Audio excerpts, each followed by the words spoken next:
Hello അസ്സലാമു അലൈക്കും. പരിപ്പുവട ഇഷ്ടമില്ലാത്തവർ ആരും ഉണ്ടാവില്ല കേട്ടോ. എന്നാൽ പിന്നെ നല്ല മൊരിഞ്ഞൊരു പരിപ്പുവട ഉണ്ടാക്കിയെടുത്താലോ.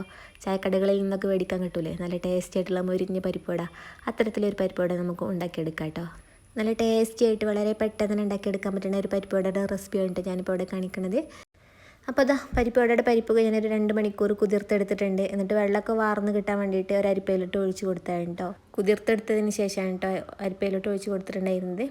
അങ്ങനെ വെള്ളമൊക്കെ ഫുള്ളായിട്ട് വാർന്ന് കിട്ടിയതിന് ശേഷം മിക്സിയുടെ ജാറിലേക്ക് ഞാനിതാ കുറച്ചിട്ട് കൊടുക്കുന്നുണ്ട് കേട്ടോ. 2 പ്രാവശ്യമായിട്ടാണ് ഞാനിത് അരച്ചെടുക്കുന്നത്. പരിപ്പുവട നല്ല ടേസ്റ്റി ആയിട്ട് കിട്ടാൻ പരിപ്പുവടയുടെ പരിപ്പ് തന്നെ കിട്ടണം. നമ്മൾ സാധാ പരിപ്പ് കൊണ്ടൊന്നും ഇത് ഉണ്ടാക്കിയാൽ പരിപ്പുവട ടേസ്റ്റ് ഉണ്ടാവില്ല. പരിപ്പുവടയുടെ പരിപ്പ് തന്നെ കിട്ടണം കേട്ടോ. നമ്മൾ സാധാ കടലപ്പരിപ്പ് കൊണ്ട് എല്ലാം ഇത് ഉണ്ടാക്കുക. പച്ചക്കടലയുടെ പരിപ്പാണ് ഇതിനെടുക്കുന്നത്. അപ്പോൾ അതാണ് നല്ല ടേസ്റ്റ് ഉണ്ടാവുക. സാധാ കടലപ്പരിപ്പ് കൊണ്ടും നമ്മൾ തുവരപ്പരിപ്പ് കൊണ്ടൊക്കെ ഉണ്ടാക്കൂട്ടെ പരിപ്പുവട. എന്നാലും ഒന്നും കൂടെ ടേസ്റ്റ് കിട്ടുക പച്ചക്കടലയുടെ പരിപ്പ് വെച്ചിട്ട് ഉണ്ടാക്കുമ്പോഴാണ് കേട്ടോ. അപ്പോൾ അത് കടയിൽ നിന്ന് മേടിക്കാൻ വേറെ കിട്ടും. അപ്പോൾ അത് ഇതാ ഞാൻ കുറച്ച് മിക്സിയുടെ ജാറിലേക്ക് ഇട്ടിട്ട് ഒന്ന് അരച്ചെടുത്തിട്ടുണ്ട്. ഫുള്ളായിട്ടൊന്നും അരഞ്ഞിട്ട് കിട്ടരുത് കേട്ടോ. ചെറിയതായിട്ട് കടിക്കണ രൂപത്തിൽ തന്നെ കിട്ടണം. എന്നാൽ നമുക്ക് ഷേപ്പാക്കി എടുക്കാനും പറ്റുമാണ് കയ്യിൽ വെച്ചിട്ട്. അപ്പോൾ അങ്ങനത്തെ ടൈപ്പിൽ അരച്ചെടുക്കുകയാണ്. അപ്പോൾ വെള്ളമൊന്നും ചേർക്കാണ്ടായിട്ട് അത് അരച്ചെടുക്കുന്നത്. അങ്ങനെ ഇതാ ഫസ്റ്റത്തെ ട്രിപ്പ് അരച്ചെടുത്തിട്ട് രണ്ടാമത്തെ ട്രിപ്പും കൂടെ ഇട്ട് കൊടുക്കുകയാണ്. രണ്ടാമത്തെ ട്രിപ്പ് പരിപ്പ് ഇട്ട് കൊടുക്കുമ്പോൾ ഞാൻ അതിൽ നിന്നും ഒരു കയ്യിൽ മാറ്റി വെക്കുന്നുണ്ട്. അത് ഫുള്ളായിട്ട് ഇട്ട് കൊടുക്കണില്ല കേട്ടോ. ഈ ഒരു കയ്യിൽ ലാസ്റ്റ് ഒന്ന് ഇട്ട് കൊടുക്കാൻ വേണ്ടിയിട്ടാണ്. ഇതിങ്ങനെ മുഴുവനായിട്ട് ഇട്ട് കൊടുക്കണത് എനിക്കിഷ്ടമല്ല കേട്ടോ. അങ്ങനെ മുഴുവനായിട്ട് കടിക്കുമ്പോൾ വലിയൊരു സുഖം കിട്ടില്ല. അപ്പോൾ ലാസ്റ്റ് ഒന്നും കൂടി കടിച്ച് കിട്ടാൻ വേണ്ടിയിട്ട് നമ്മൾ ആദ്യം അരച്ചതിനെക്കാട്ടിൽ ഒന്നും കൂടെ വലിയ തരിയായിട്ട് കിട്ടാൻ വേണ്ടിയിട്ട് ഇതാ ലാസ്റ്റായിട്ട് ഒന്നിട്ട് കൊടുത്തിട്ട് ജസ്റ്റ് ഒന്നും കൂടി കറക്കി എടുക്കണം മാത്രമേ ഉള്ളൂ കേട്ടോ.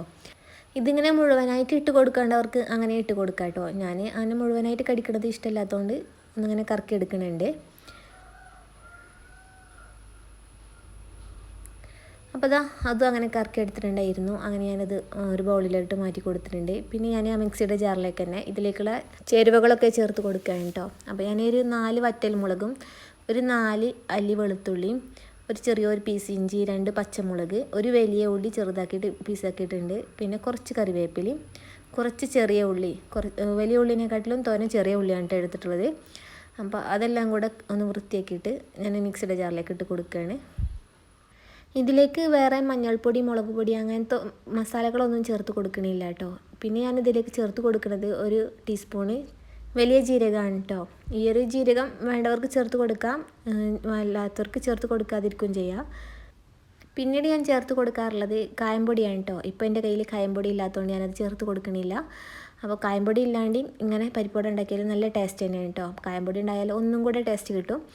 അപ്പോൾ കായംപൊടി ഉള്ളവർ അത് ചേർത്ത് കൊടുത്തോളുണ്ട്. വീഡിയോ കാണിക്കേണ്ടതെന്ന് വിചാരിച്ചിട്ട് കായംപൊടി ചേർത്തിക്കണമെന്നോടെ പറയേണ്ട ആവശ്യമില്ലല്ലോ. നമ്മൾ കായംപൊടി ചേർത്ത് കൊടുക്കാറുണ്ട്. ഇപ്പോൾ എൻ്റെ കയ്യിലില്ലാത്തതുകൊണ്ട് ഞാൻ ചേർത്ത് കൊടുക്കണില്ല കേട്ടോ. കായംപൊടി ഉണ്ടെങ്കിൽ ഒന്നും കൂടെ ടേസ്റ്റ് കിട്ടും. അപ്പോൾ കായംപൊടി ഇല്ലാണ്ട് ഇങ്ങനെ ഉണ്ടാക്കിയെടുത്താൽ നല്ല ടേസ്റ്റ് തന്നെയാണ് കേട്ടോ. നമ്മൾ കടയിൽ നിന്നൊക്കെ മേടിക്കണം അതേ ടേസ്റ്റിൽ തന്നെ കിട്ടും. കായംപൊടി ഉണ്ടെങ്കിൽ ഒന്നും കൂടെ ഉഷാറായിട്ട് കിട്ടിയിട്ടുണ്ടാവും. പിന്നീട് ഞാനതിലേക്ക് ചേർത്ത് കൊടുത്തിട്ടുള്ളത് ഉപ്പാണ് കേട്ടോ.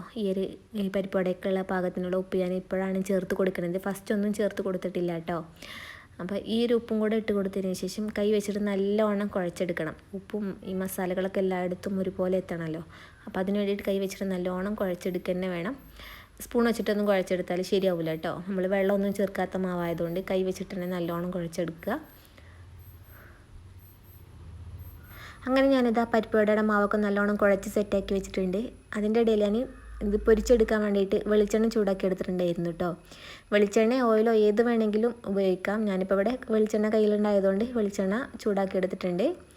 അങ്ങനെ ഞാനിതാ പരിപ്പുവടയുടെ ഷേപ്പ് ഉണ്ടാക്കി എടുക്കാൻ വേണ്ടിയിട്ട് ഒരു മീഡിയം സൈസിൽ ഒരു ബോളാക്കി എടുത്തിട്ടുണ്ട്. എന്നിട്ട് കൈൻ്റെ ഉള്ളനടിയിൽ വെച്ചിട്ട് മറ്റേ കൈ കൊണ്ട് ഒന്ന് പ്രസ് ചെയ്ത് കൊടുക്കുകയാണ് കേട്ടോ. 2 കൈയിൻ്റെയും ഉള്ളൻ കൈ വെച്ചിട്ട് തന്നെയാണ് കേട്ടോ പ്രസ് ചെയ്തെടുക്കുന്നത്, വിരലുകൾ വെച്ചിട്ടല്ല. അപ്പോൾ ഒന്ന് പ്രസ് ചെയ്തെടുത്തതിന് ശേഷം 4 പുറന്ന് ഷേപ്പാക്കി എടുക്കുന്നുണ്ട് കേട്ടോ. ഇനിയിപ്പോൾ പരിപ്പുവട ഷേപ്പാക്കി എടുക്കുന്ന ടൈമിൽ കയ്യിൽ ഒട്ടിപ്പിടിക്കുകയാണെന്ന് തോന്നുകയാണെങ്കിൽ കൈ ഒന്ന് ചെറുതായിട്ട് നനച്ച് കൊടുത്താൽ മതി കേട്ടോ. എന്നാൽ പിന്നെ കയ്യിൽ ഒട്ടിപ്പിടിക്കൊന്നുമില്ല. അങ്ങനെ ഞാനിതാ ഓരോന്നും ഷേപ്പാക്കി എടുക്കുന്നുണ്ട്. ഇനി ഇത് ഫ്രൈ ചെയ്തെടുക്കുന്ന ടൈമിൽ ഹൈ ഫ്ലെയിമിലാണ് ഉള്ളത് വെച്ചാൽ ഓരോന്നും ഇട്ട് കൊടുത്തതിന് ശേഷം മീഡിയം ഫ്ലെയിമിലേക്ക് മാറ്റി കൊടുക്കണം കേട്ടോ. അല്ലെങ്കിൽ ഉള്ളു വേവാണ്ട് പെട്ടെന്ന് തന്നെ കരിഞ്ഞു പോകാൻ ചാൻസ് ഉണ്ട്. അപ്പോൾ മീഡിയം ഫ്ലെയിമിലോ ലോ ഫ്ലെയിമിലോ ഇട്ടിട്ട് ഇങ്ങനെ വേവിച്ചെടുത്താൽ മതി. ഹൈ ഫ്ലെയിമിലിട്ടിട്ട് വേവിച്ചെടുക്കുന്ന ടൈമിൽ പെട്ടെന്ന് തന്നെ കരിഞ്ഞു പോകും കേട്ടോ. എന്നാൽ ഉള്ളി വെന്തിട്ടും ഉണ്ടാവില്ല. ലോ ഫ്ലെയിമിലൊക്കെ ഇട്ടിട്ട് വേവിക്കുകയാണെങ്കിൽ പുറമൊക്കെ നല്ല ക്രിസ്പി ആയിട്ട് ഉള്ളു നല്ല സോഫ്റ്റ് ആയിട്ട് നല്ലപോലെ വെന്ത് കിട്ടും കേട്ടോ. നമ്മൾ കടയിൽ നിന്നൊക്കെ പഠിക്കണ പരിപ്പോടേൻ്റെ ഉള്ളു പോലെയൊക്കെ നല്ല സോഫ്റ്റ് ആയിട്ട് കിട്ടും. ഫുള്ളായിട്ട് കറുമുറുകനായി പോയാലും ടേസ്റ്റ് ഉണ്ടാവില്ലല്ലോ. അപ്പോൾ ചെറുതായിട്ടൊരു സോഫ്റ്റ് ഉണ്ടെങ്കിൽ കടിക്കുമ്പോഴേ ഒരു സുഖം കിട്ടുള്ളൂ. പുറം നല്ല ക്രിസ്പി ആയിട്ട് ഉള്ളു ചെറുതായിട്ട് സോഫ്റ്റ് വേണ്ടേ. ഉള്ളി ചെറുതായിട്ടൊരു സോഫ്റ്റ് കിട്ടാൻ വേണ്ടിയിട്ടാണ് സെൻറ്റർ ഭാഗം ഒന്ന് കട്ടിയായിട്ട് ഉണ്ടാക്കിയെടുത്തിട്ടുള്ളത് കേട്ടോ.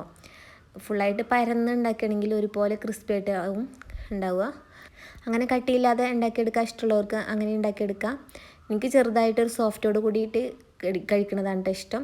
അപ്പോൾ പുറം നല്ല ക്രിസ്പി ഉണ്ടാവും, എന്നാൽ ഉള്ളു നല്ല സോഫ്റ്റ് ഉണ്ടാവും. അപ്പോൾ അങ്ങനെ കഴിക്കുമ്പോൾ വേറൊരു ടേസ്റ്റാണ് കേട്ടോ. അപ്പോൾ ഞാനിതാ ഫസ്റ്റ് ഇട്ട് കൊടുത്ത് 2-3 ക്രിസ്പി ആയിട്ട് വന്നിട്ടുണ്ട്. അപ്പോൾ ഞാനത് എണ്ണയിൽ നിന്ന് കോരി മാറ്റിയാണ് കേട്ടോ. ഇനിയും കുറേ ടൈം എണ്ണയിലിട്ടാൽ ചിലപ്പം കരിഞ്ഞു പോകും. അപ്പോൾ ഞാൻ ക്രിസ്പി ആയിട്ട് നോക്കിയിട്ട് അങ്ങനെ കോരി എടുക്കുകയാണ്. പൊരിച്ചെടുക്കുന്ന ടൈമിൽ ഹോട്ടലിൻ്റെയൊക്കെ അടുത്ത് കൂടെ പോയാൽ ഉണ്ടാവില്ല ഒരു സ്മെല്ല്, അത്രത്തിലൊരു സ്മെല്ലുണ്ടായിരുന്നു കേട്ടോ. കായംപൊടി ഉണ്ടെങ്കിൽ ഒന്നും കൂടെ നല്ല ടേസ്റ്റ് ആയിട്ടുള്ളൊരു മണം കിട്ടിയിരുന്നു. അപ്പോൾ കായംപൊടിയുടെ സ്മെല്ല് ഇഷ്ടമില്ലാത്തവർക്ക് ചിക്കൻ മസാല ഗരം മസാലയൊക്കെ വേണമെങ്കിൽ ചേർത്ത് കൊടുക്കാം കേട്ടോ. ഈ പരിപ്പോടൊക്കെ എപ്പോഴും വെജിറ്റേറിയൻ ആയിരിക്കുന്നതാണ് നല്ലത്. ഒന്നും കൂടെ ടേസ്റ്റ് കിട്ടുക അങ്ങനെയാണല്ലോ. കായംപൊടിയൊക്കെ ചേർത്ത് കൊടുക്കുമ്പോഴാണ്, സാമ്പാർ പൊടി കായംപൊടിയൊക്കെ ചേർത്ത് കൊടുക്കുമ്പോഴാട്ടോ ഒന്നും കൂടെ ടേസ്റ്റ് കിട്ടുക. അപ്പോൾ കായംപൊടിയാണ് ഒന്നും കൂടെ ടേസ്റ്റ് കിട്ടുന്നത്. അപ്പോൾ കായംപൊടി ഉണ്ടെങ്കിൽ കായംപൊടി ചേർത്ത് കൊടുത്തോളി.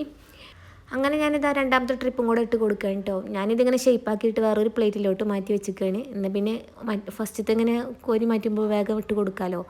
ഓരോന്നിങ്ങനെ ഷേപ്പാക്കിയിട്ട് എണ്ണയിലേക്ക് ഇട്ട് കൊടുക്കുമ്പോഴേക്കും ഫസ്റ്റ് ഇട്ട് കൊടുത്തത് ഏകദേശം കരിയാനായി തുടങ്ങിയിട്ടുണ്ടാവും കേട്ടോ. അപ്പോൾ ഫസ്റ്റ് തന്നെ ഇതുപോലെ ഷേപ്പാക്കി വെച്ചിട്ട് ഒരുമിച്ചിട്ട് കൊടുക്കുക. പിന്നെ ഇട്ട് കൊടുക്കുന്ന ടൈമിൽ ഹൈ ഫ്ലെയിമും പിന്നെ ലോ ഫ്ലെയിമിലേക്കും മാറ്റി കൊടുക്കാം.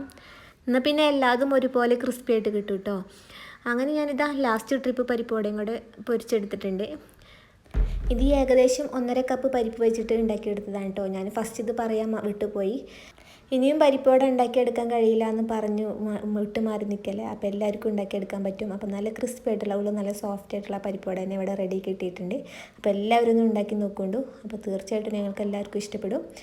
കുട്ടികളൊക്കെ സ്കൂളിൽ വരുന്ന ടൈം ആകുമ്പോഴേക്കും വളരെ പെട്ടെന്ന് തന്നെ ഉണ്ടാക്കിയെടുക്കാൻ പറ്റുന്ന ഒരു കടി തന്നെയാണ് കേട്ടോ ഈ പരിപ്പുവട. അപ്പോൾ ഇന്നത്തെ എൻ്റെ റെസിപ്പി നിങ്ങൾക്ക് ഇഷ്ടപ്പെട്ടെന്ന് വിചാരിക്കണം. ഇഷ്ടപ്പെട്ടെങ്കിൽ ലൈക്ക് അടിക്കാനും അതുപോലെ ആദ്യമായിട്ടാണ് എൻ്റെ ചാനൽ കാണുന്നതെങ്കിൽ ചാനലിന് സബ്സ്ക്രൈബ് ചെയ്ത് സപ്പോർട്ട് ചെയ്യാനും മറക്കരുത്. Thank you for watching.